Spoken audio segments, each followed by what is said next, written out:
is from the Gospel of Mark. It is the story of Jesus' entry into Jerusalem, and it marks the beginning of his last week of ministry before his death. Jesus is coming to Jerusalem for the Passover, which is one of the holy days of Judaism, and he is part of a throng of people who swell the size of Jerusalem during its holy days. The city is filled with excitement and fraught with tension as religious and political leaders keep an eye on everything, hoping there will be no trouble. It is into this situation that Jesus enters, fulfilling the words of the prophet Zechariah, "Listen to the word of God." When they were approaching Jerusalem at Bethphage and Bethany near the Mount of Olives, he sent 2 of his disciples and said to them, "Go into the village ahead of you, and immediately as you enter it, you will find there tied a colt that has never been ridden. Untie it and bring it. If anyone says to you, 'Why are you doing this?' just say, 'The Lord needs it, and will send it back here immediately.'" They went away, and they found the colt tied near a door outside the street. As they were untying it, some of the bystanders said to them, "What are you doing untying the colt?" They told them what Jesus had said, and they allowed them to take it. Then they brought the colt to Jesus and threw their cloaks on it, and he sat on it. Many people spread their cloaks on the road, and others spread out leafy branches that they had cut in the fields. Then those who went ahead and those who followed were shouting, "Hosanna! Blessed is the one that comes in the name of the Lord. Blessed is the coming kingdom of our ancestor David. Hosanna in the highest heaven." Then he entered Jerusalem and went into the temple. And when he had looked around at everything, as it was already late, he went out to Bethany with the 12. The word of the Lord. Thanks be to God.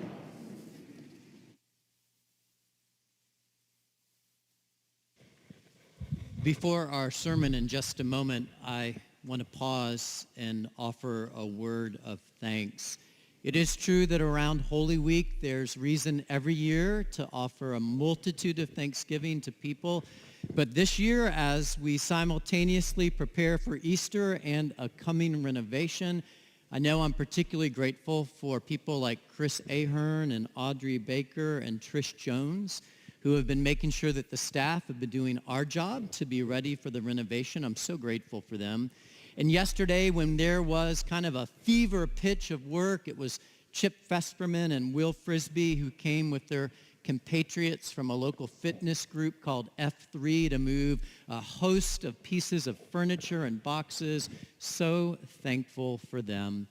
And I know on today, Palm Sunday, I'm grateful for Jane Avenger and Thomas Hazel, Linda Griffith, and a variety of people who made sure that we were reminded of the occasion of Jesus' entry into Jerusalem. They worked hard over the last few days putting our palms in place. So grateful for them.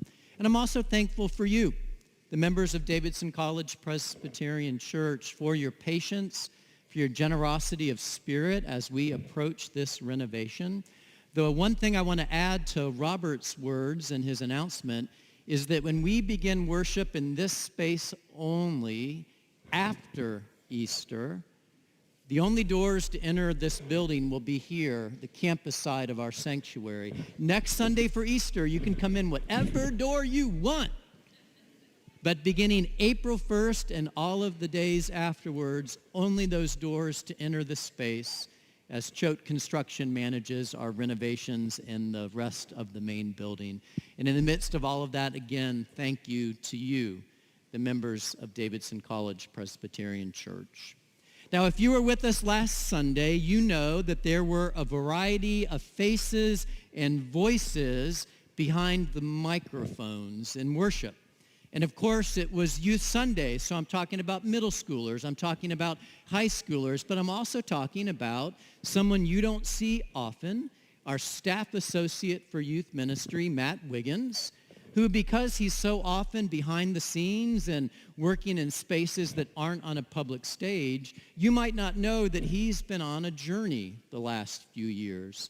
Matt has been working towards his master's degree in counseling, and it will culminate with his graduation in June. So Matt, a couple months early, congratulations on that master's degree.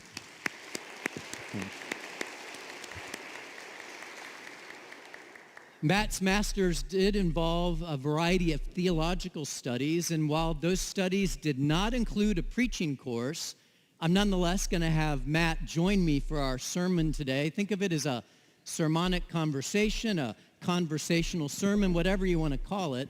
Matt, I'm glad you're going to be with me today. Looking forward to it.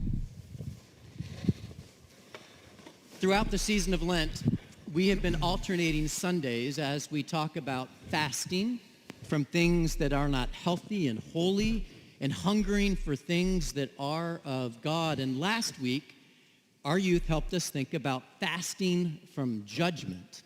And so today is a day where I wanted to turn to hungering for acceptance. Now I know, Matt, maybe you included, our choir and our members came for Palm Sunday, and they're wondering about hungering for acceptance. But as my own children say to me, hear me out. Right?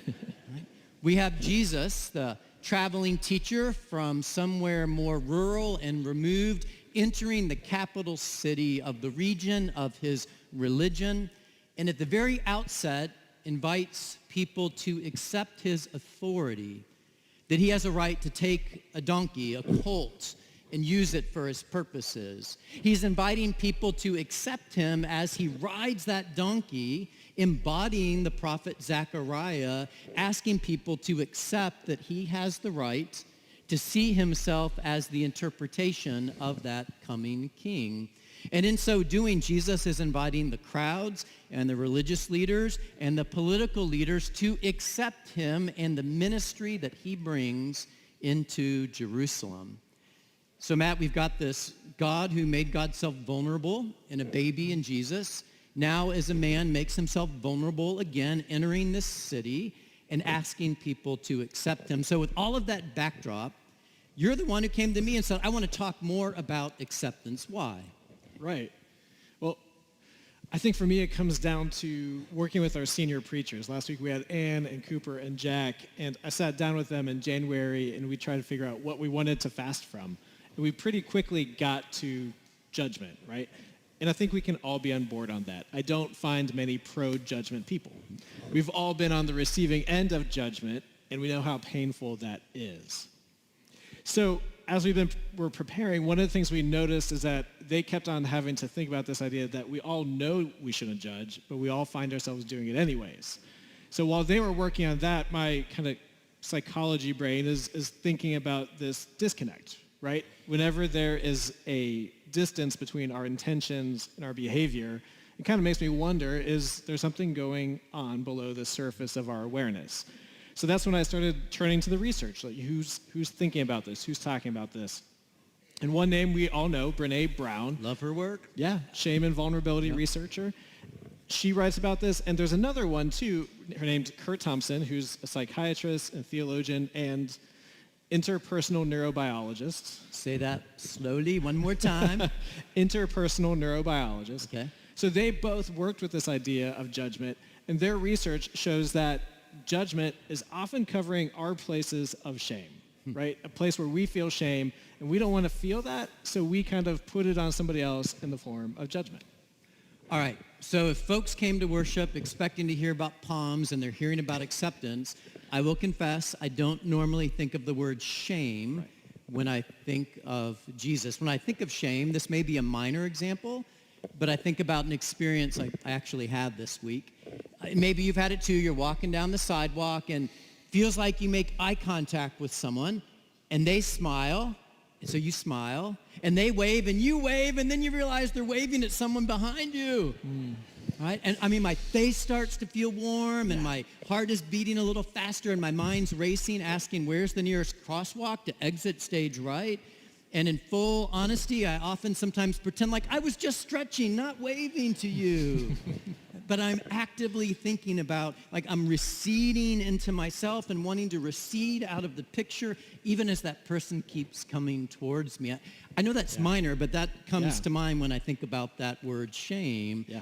And when we think about someone who comes toward us in our shame, I know you've got a different story, a biblical story in mind, right?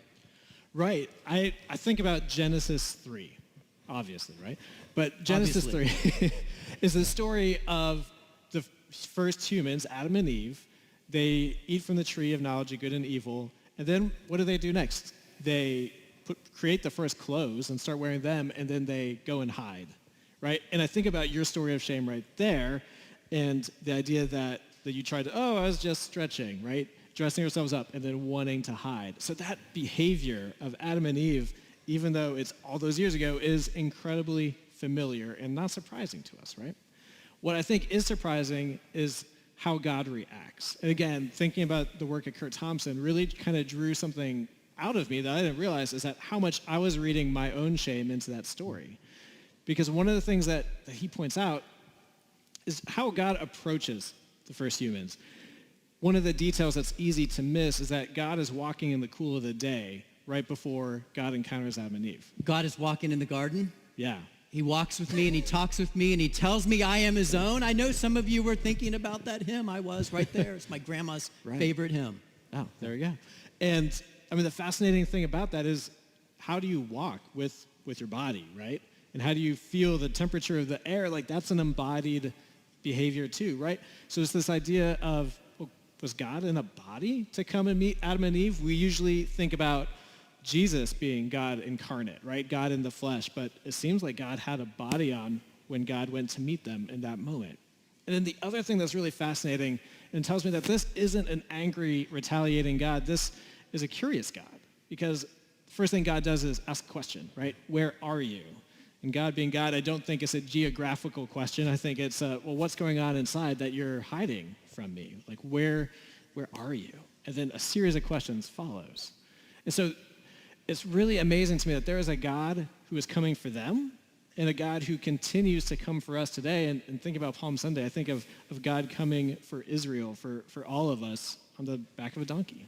Yeah, and I think earlier today you used the word that God sets this precedent or starts this pattern of coming. And as you said, in the person of Jesus comes in the fullness of time, that we say.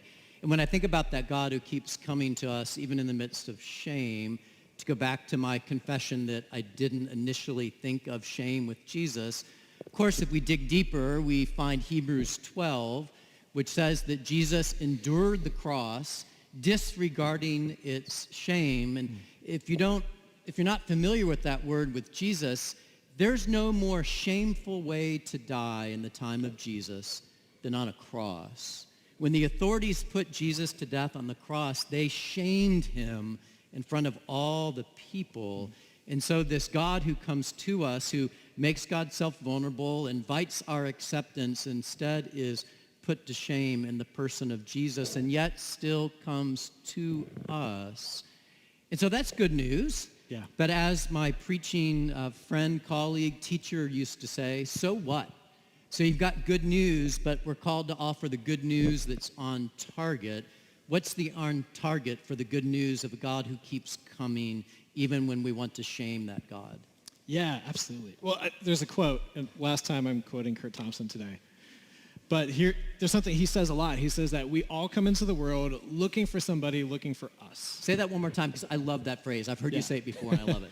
We all come into the world looking for somebody looking for us, and we remain in that mode of searching our whole lives. I don't know what happened right there. I'm going to get a handheld microphone just in case, Matt. Okay. That's all right. Keep talking. Yeah, that was a good interruption right there. Okay, so we're in this mode of searching, right?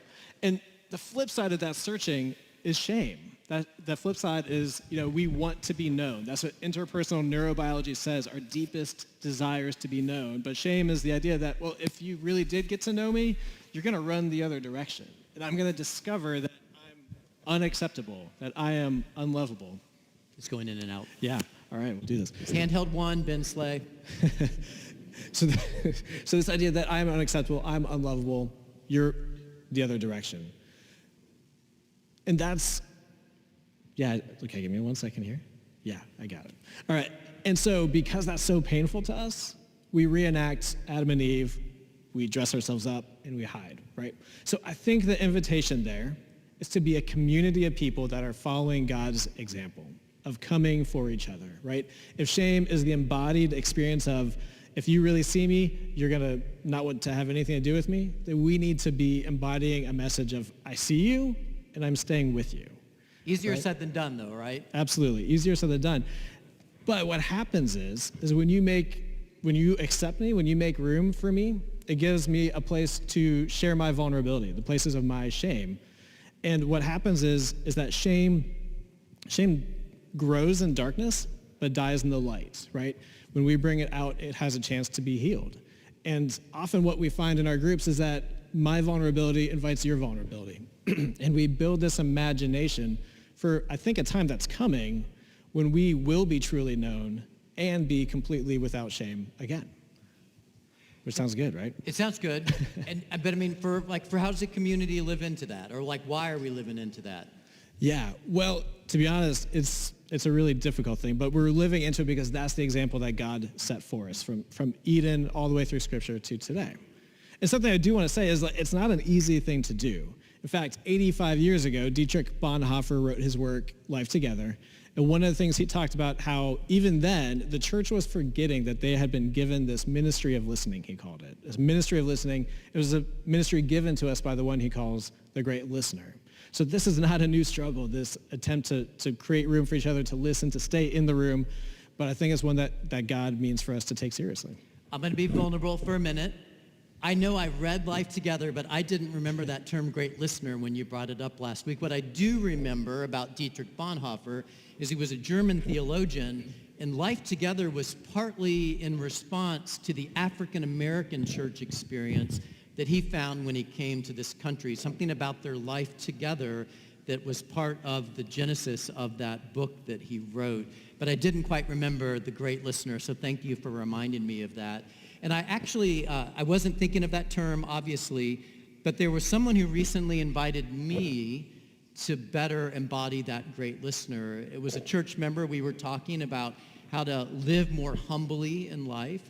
And this church member said that he notices that it's not uncommon in conversation to be able to see that the other person is just waiting for you to take a breath so that they can tell their own story, so that they can redirect the conversation. And so he, knowing how that feels when someone's not really listening, has taken on the discipline of staying present for the other person no matter what they're sharing, acknowledging that they have been heard, and before offering any stories of his own, he wants to ask questions, to be curious like God in Genesis 3. And in so doing, to say to the other person, you've been heard. I accept you. Your vulnerability was worth it because I'm not going to leave the room. I am here for you. Yeah. Which in many ways is the invitation that Matt and I have for all of you. In the coming week, be attentive to those places in your life where you can be the listener in the spirit of the great listener for those who are coming to you for acceptance. People who are even making themselves vulnerable, perhaps even offering something that's of shame, be the listener for them. But there's a warning. Matt and I have found in the weeks that we've been carrying on this conversation that pretty much daily we find places where we have or sometimes have not accepted someone who's come to us in their vulnerability and who in some ways we have found ourselves accidentally putting to shame. And I am grateful, even as I talk about a warning, that this has caused me to be far more attentive to the way I'm listening and how I'm responding to people. And that invitation to you is a little bit of a setup as we continue the conversation next week, because next Sunday's Easter. And we're going to talk about a God who validates and vindicates the vulnerability of Jesus Christ, who says, I see you and I accept you, and I will cause you to rise from the dead, to be resurrected to new life, and therefore calling us to live the same kind of life as Jesus did. So next week, the conversation continues. In the meantime, Matt, thank you for the conversation today. Thank you.